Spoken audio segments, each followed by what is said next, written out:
patience et vision. Qualité comme défaut. Tout dépend de comment on l'utilise. Oui, je fais ce podcast devant une plage. Parce que ça me relaxe, ça me détend. Une très belle plage d'ailleurs. Une plage située dans une île de la Caraïbe. Mais bon, là n'est pas le sujet. Prenons le cas d'une personne qui attend patiemment son million, mais ne vient jamais pour l'avoir. Il ne vient jamais faire les choses, il ne vient jamais travailler, il ne vient jamais apprendre à avoir des connaissances pour avoir ce million. C'est tout simplement de la fainéantise. C'est vraiment de la flemmardise, rien d'autre.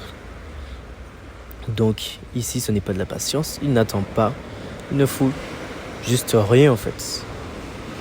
Donc, pour prouver que la patience est bel et bien là, il faut une douleur, une difficulté qui serait normalement insoutenable par rapport à notre désir d'avoir la chose. Mais si on arrive à résister à cette douleur, c'est là que la patience a tout son terme, tout son mot, toute sa définition. Le truc, c'est que même sans y penser, tu es patient depuis la naissance en fait. Et ça, même si ton cerveau s'énervait et qu'il avait marre. Car quand tu étais bébé, tu observais tes parents marcher. Tu essayais, tu échouais. Et pourtant maintenant, sur une envie, tu pars directement acheter une pâtisserie ou une épicerie. C'est dû à quoi en fait? Tout simplement la vision et la patience. À 6 ans, lorsque on retira tes deux roues, les deux roues là derrière ton vélo, tu vois, et que tu tombais, tu étais énervé et pourtant tu recommençais. Encore une fois, la vision. Tu te voyais faire du vélo, aller dans la savane, aller je ne sais où, mais en tout cas faire du vélo. Tu voyais ça. Du coup, tu as été patient et tu as continué. Échec après échec, tu as continué. Et là maintenant, sur un coup de tête, tu pars faire une petite balade. Encore une fois, vision et passion. Patience plutôt, excusez-moi. Nous vivons constamment avec la patience. Et pourtant, dans notre cerveau actuellement, nous avons une envie d'avoir tout rapidement. Ça, c'est avec le monde actuel. Nous vivons dans un monde où tout nous est offert sur un plateau d'argent. On va sur notre portable, on va sur Uber Eats, on commande. En 5 minutes, le livreur nous livre ce qu'on veut. On veut un film, on n'a qu'à aller sur Netflix. Quoi d'autre? On veut aller sur une plage à 10 km de chez nous. On n'aura plus à faire une semaine de marche. On ira directement en voiture. C'est tout simple, ou on prend le train. C'est toute cette accumulation de choses qui vous a fait être fainéant actuellement. Ce qui fait que quelqu'un qui arrive à maîtriser sa vision et sa patience dans les temps où nous sommes sera quelqu'un qui sera au-dessus de tout. Mais bon, il y a un dicton qui dit que prenez un bébé éléphant, mettez-lui une cordelette et attachez-le, de sorte à ce qu'il se rende compte qu'il ne peut pas bouger. Puis une fois grand, retirez-lui, il ne bougera pas. Après la lecture de ces mots, je me suis rendu compte que l'importance est la vision. La vision est énormément présente dans notre faculté à avancer. Une vision instaurée sous des principes dont on ne connaît rien du tout fait de cette vision une vision erronée. Et le problème avec notre cerveau, c'est qu'une fois une chose est rentrée, elle a du mal à s'en sortir. Elle ne peut pas être changée. On peut essayer nombre de fois. On ne va pas y arriver. Donc, c'est là qu'intervient la patience. Car c'est probablement ton cas.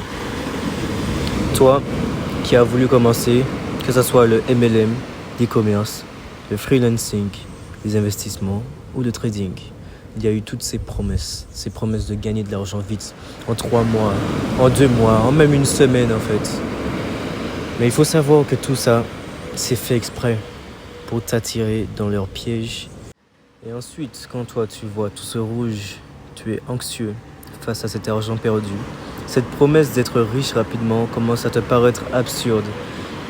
Mais c'est tellement bien ancré que tu te sentiras mal et commenceras à projeter de la négativité. C'est exactement ce qu'il se passe avec tous ces gens qui disent que le trading c'est pour les arnaqueurs, ça fonctionne pas, que l'e-commerce tu perds de l'argent, tu vas jamais réussir. C'est à cause de toutes ces promesses. Il faut savoir retirer ça. Et pour retirer ça, il faut de la patience. Après, c'est normal, c'est l'être humain. Mais c'est aussi humain d'avoir de la patience, d'endurer ses pertes et de commencer à se documenter sur ce que tu fais de manière plus profonde. Le plus important, c'est d'avoir de la patience, de savoir à quel point tu es patient, à quel point tu vois plus loin que ces pertes actuelles, que ce rouge actuel. 95% des gens perdent de l'argent, mais c'est par manque de patience. Il n'y a rien de plus que les 5% font d'autre qu'apprendre à être patient. Vous avez qu'à vous dire, ok, j'ai fait une erreur. Mais j'ai fait une erreur où? Pourquoi? Comment? Quelle chose que j'ai fait qui fait que j'ai perdu de l'argent en ce moment-là? Du coup, est-ce que je devrais continuer dans cette erreur-là? Ou bien, je vais essayer de voir s'il n'y a pas une autre stratégie, s'il n'y a pas une autre manière de faire. C'est exactement comme ça que tu vas avoir de l'argent. Que dans les 5 prochaines années, tu seras confortable. Tu pourras faire ce qui te chante. C'est le seul moyen. Il faudra toujours baver avant de réussir. C'est comme ça. C'est pour ça que c'est pas fait à tout le monde. Parce que 95% des gens n'ont pas de patience. C'est tout. Est-ce que tu veux faire partie des 5% ou des 95%? Franchement, dans les temps qui courent là actuellement, je pense que la question est vite répondue. Donc voilà. Et donc, répète-toi dans ta tête, chaque matin ou chaque soir, peu importe. Fais-le chaque jour. Quoi qu'il arrive, je ne vendrai pas mes cryptos, car il y a une baisse importante. Je sais que la blockchain, c'est un outil révolutionnaire. Et j'ai compris l'utilité. Il faudra être patient. Quoi qu'il arrive, je continuerai l'e-commerce, car c'est l'une des sources les plus rentables dans notre société actuelle. Quoi qu'il arrive, je continuerai le MLM, car c'est un système qui va révolutionner le 21e siècle. Et c'est de loin le plus lucratif, avec le moins d'argent à investir. Quoi qu'il arrive, je n'arrêterai pas le trading. 92% des gens sont perdants car ce n'est pas facile et qu'il y aura forcément des mois de pertes. Mais je dois rester focus sur ma stratégie et peaufiner ma gestion de risque. Et enfin, quoi qu'il arrive, je n'abandonnerai pas le freelancing car je n'ai aucun contact.